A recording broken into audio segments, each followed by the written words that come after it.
आ गई है supreme court पर सबकी नजर। ईडी की शक्तियों पर सुप्रीम कोर्ट का बड़ा फैसला। यह है इस वक्त की बड़ी खबर आपकी टीवी स्क्रीन पर। सुप्रीम कोर्ट ने ईडी की गिरफ्तारी की शक्ति को बरकरार रखा है। आरोपी की गिरफ्तारी का प्रावधान उचित है, ये सुप्रीम कोर्ट ने माना है।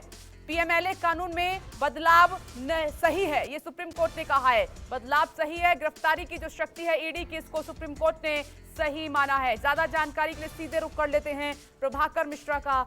प्रभाकर, और क्या कुछ कहा है देश की सर्वोच्च अदालत ने फैसले में? विपनेश, अगर एक लाइन में कहूं तो सुप्रीम कोर्ट ने ईडी के जो अधिकार थे उस अधिकारों को सही ठहराया है, वैध ठहराया है। सुप्रीम कोर्ट के सामने जो सवाल थे वो ये थे कि ईडी को जो शक्तियां दी गई हैं समन करने की, गिरफ्तारी की, वो शक्तियां असीमित हैं, उस पर पाबंदी लगाई जानी चाहिए। कहा जा रहा था कि इसका बेजा इस्तेमाल होता है। सुप्रीम कोर्ट ने कहा कि ईडी की जो शक्तियां हैं वो वैध हैं। मसलन जो उसमें शक्तियां हैं कि ईडी जब ईसीआईआर जब दायर करती है, ईसीआईआर एफआईआर की तरह ही होता है ऐसे मनी लॉन्ड्रिंग के मामले में। तो ईसीआई जब दायर करती है ईडी, उसके बाद से किसी को समन कर सकती है और किसी को बुला सकती है, किसी से सवाल कर सकती है, किसी की गिरफ्तारी कर सकती है। कोर्ट के सामने कहा गया था कि जिस तरह से एफआईआर में जो आरोप लगाए जाते हैं, आरोपी को एफआईआर की कॉपी देनी होती है, ईसीआईआर की कॉपी देने का भी प्रावधान होना चाहिए। सुप्रीम कोर्ट ने कहा कि एफआईआर से ईसीआईआर की तुलना नहीं की जा सकती और ईसीआईआर की कॉपी आरोपी को देने की कोई जरूरत नहीं है। कोर्ट ने यह जरूर कहा है कि ट्रायल के दौरान आरोपी ईसीआईआर की कॉपी मांग सकता है। दूसरी बात यह कि गिरफ्तारी को लेकर सुप्रीम कोर्ट ने कहा है कि ईडी के जो प्रावधान है कि ईडी गिरफ्तार कर सकती है बिना कारण बताए, बिना आधार बताए कि किस आधार पर गिरफ्तारी हो रही है, उसे भी कोर्ट ने सही ठहराया है। आरोप ये लग रहा, कोर्ट के सामने ये दलील दी गई कि ये जो अधिकार है ईडी का, इसमें तमाम निर्दोष लोग हैं वो हरास किए जाते हैं। सुप्रीम कोर्ट ने कहा कि इसके लिए पीएमएलए जो कानून है उसमें ही सेफगार्ड पहले से बने हैं, इसलिए नया सेफगार्ड बनाने की जरूरत नहीं है। तो कुल मिलाकर ये कि prevention of money laundering act 2002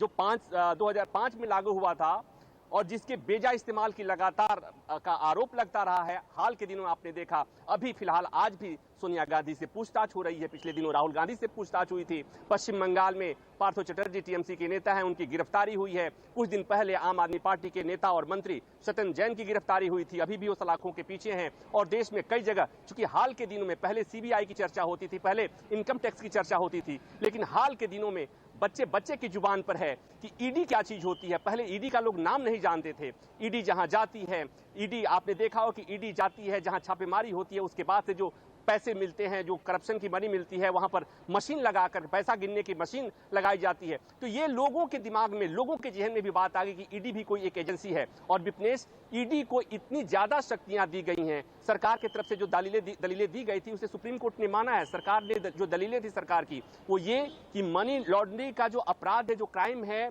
इससे देश की अर्थव्यवस्था प्रभावित होती है। साथ ही साथ देश में जो असामाजिक तत्व हैं, देश विरोधी शक्तियां हैं, वो देश को अनस्टेबल करने की क्षमता रखते हैं। इसलिए इस मामले में जो बेल के कंडीशन है, बहुत ही टफ कंडीशंस हैं, वो बहुत जरूरी हैं। सुप्रीम कोर्ट ने इसे स्वीकार भी किया है।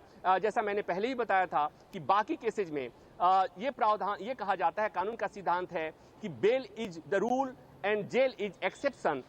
ईडी के मामलों में, पीएमएलए के मामले में bail is exception, jail is the rule, ये माना जाता है। और इसमें जो प्रावधान रखे गए हैं वो उसमें ये है कि पहले मजिस्ट्रेट के सामने आपको ये साबित करना होगा कि आप अपराधी नहीं हैं या भविष्य में कोई आप इस तरह का काम नहीं करेंगे। जबकि सीआरपीसी में दूसरे मामलों में, जो सीआरपीसी का प्रावधान है, उसमें बस आपको ये साबित करना होता है कि आप आरोपी भले हैं, आप ट्रायल में आप कहीं भागेंगे नहीं, देश छोड़कर नहीं जाएंगे, ट्रायल में सहयोग करेंगे। और 7 साल की से कम की सजा में अमूमन अदालतें जेल जमानत दे देती हैं। लेकिन ईडी मामले में एक बार हिरासत हो गई, एक बार पुलिस ने गिरफ्तार कर लिया, ईडी ने गिरफ्तार कर लिया, उसके बाद से बेल पाना मुश्किल हो जाता है। आपने देखा होगा, एक नहीं कई मामले हैं। और इसी को लेकर के, इन प्रावधानों को लेकर, इसकी वैधता को लेकर कहा गया कि ये जो ईडी के प्रावधान हैं वो संवैधानिक प्रावधानों के, व्यक्ति के मौलिक अधिकारों के खिलाफ है, इसलिए कोर्ट को इस पर दखल देना चाहिए। सुप्रीम कोर्ट ने उस कानून को एक तरफ से कुछ थोड़े बहुत बदलाव किए हैं, लेकिन जैसा मैंने आपको बताया कि गिरफ्तारी का अधिकार कारण नहीं, गिरफ्तारी के लिए कारण नहीं बताने का अधिकार, ये सारे चीजों को, सारे प्रावधानों को, ईडी के प्रावधानों को सुप्रीम कोर्ट ने अपहोल्ड किया है। यानी कि कुल मिलाकर ईडी की जो शक्तियां हैं सुप्रीम कोर्ट ने बरकरार रखी हैं। प्रभाकर मिश्रा बड़ी जानकारी दे रहे हैं डिटेल में, और सभी की सभी 242 जो याचिकाएं थी वो खारिज कर दी गई हैं। ईडी की शक्तियों पर सुप्रीम कोर्ट का फैसला और ये विपक्ष के लिए बड़ा झटका माने प्रभाकर मिश्रा।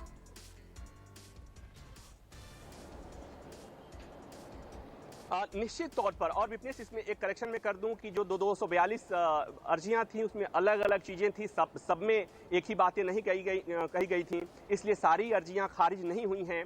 लिहाजा जो प्रावधानों को लेकर जो चुनौती दी गई उसे जरूर खारिज कर दिया गया है। और दूसरी महत्वपूर्ण बात ये कि जो बातें कही जा रही थी, ईडी पर यही आरोप लग रहा था कि ईडी सरकारी केंद्रीय एजेंसी मनमाने ढंग से गिरफ्तारी करती है, मनमाने ढंग से पूछताछ करती है, यही आरोप लगता रहा है ईडी के खिलाफ।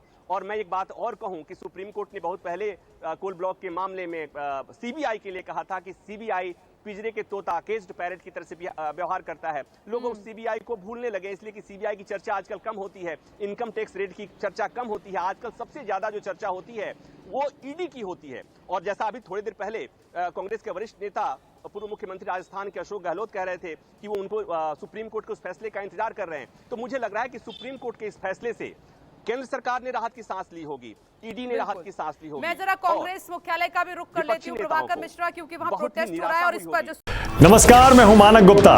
अगर आपको हमारा ये वीडियो पसंद आया हो तो इसे लाइक और शेयर जरूर करें, और हाँ, हमें सब्सक्राइब और फॉलो करना ना भूलें ताकि आप देश और दुनिया की कोई खबर मिस ना करें। तो जुड़े रहिए हमारे साथ और देखते रहिए न्यूज़ 24।